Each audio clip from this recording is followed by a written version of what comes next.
shirk? From doubt. Doubt. People that doubt all the time. Or some of the Sufis claim, or some of the philosophers claim, that in order for you to reach yaqeen, you have to go through a doubting phase. Like you doubt, you enforce doubting upon yourself, then supposedly you will find answers to your doubt from the Quran and the Sunnah, and then you reach the level of having the certainty, and that is false and against the Quran and the Sunnah.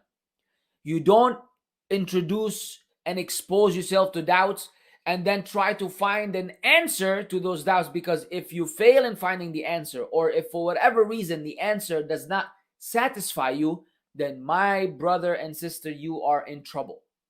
You are in trouble. Be very careful. Do not introduce yourself to any type of doubt. You are obliged to protect your iman from any doubts that may be presented to you whatsoever. I'm not going to repeat myself because all of you are familiar with my positions on debates and all of these things. It's all interconnected. Exposing yourself to these things, if you don't have the proper qualifications, can be detrimental to your iman. Protect your iman with all the power you have been given by Allah. Do not be okay with doubt. And from the conditions of La ilaha illallah is al-yaqeen, وَيُقَابِلُهُ الشَّكِّ, certainty, and it's opposed by doubt. You have to have yaqeen all the time. And when the shaitan tries to mess with you in any way, shape, or form to create doubt, you seek refuge with Allah from the shaitan and you keep moving. You don't entertain them. So also then protecting yourself from shak wa mahabbati shar, and also loving evil, wal israr al bid'ah, and being persistent upon innovation and sins. Allah musta'an. Bid'ah. The people that we've been advising for years, ya akhwan, ya akhawat, in different parts of the world. Please be kind to yourself. Have mercy on yourself by learning what the sunnah of the Prophet sallallahu alaihi wasallam is in regards to a lot of the innovations that are widespread among the Muslims in the entire world. You will find a small minority of people that are upon the sunnah and that are preaching the sunnah. And you will find the majority of people involved in bid'ah, and the majority of the du'at and the people of knowledge promoting bid'ah and encouraging it on a large scale. It is heartbreaking. Until now, people engage in ihtifal bil Mawlid al-Nabawi and they make a big fuss out of it. It's one of the biggest events in the world.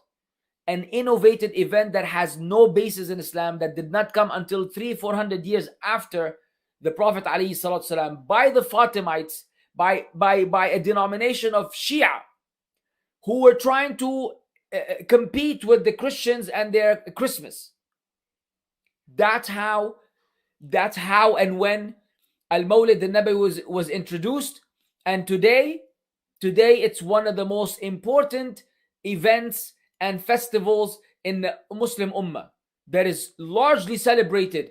And the du'at are either, and the people of knowledge, whether they are good or bad, either they promote it, or nowadays those who don't promote it are very nonchalant about it also. يعني مشي حالك يا أخي, good intentions وما في مشكلة. They try to water it down. How many will you find online who will tell you لا يجوز, it is not permissible for you to be involved in this celebration in any way, shape, or form? How many will actually tell you to your face that this is a reprehensible bid'ah and that it doesn't get you closer to Allah, and it will make you from among the people of innovation, or among those who have fallen into the practice of people of innovation, even if you're not an innovator yourself, and will be adamant and will be stern about this? Very few. And of course, those people are the criminals among the du'at, the hard-headed, restricted, uncompromising, individuals that have no compassion. They don't love the Prophet ﷺ, and they don't love the Muslims, and they have all types of names and titles for this group of people. But this is the reality. How many Muslims are involved in bid'ah? More than you can imagine.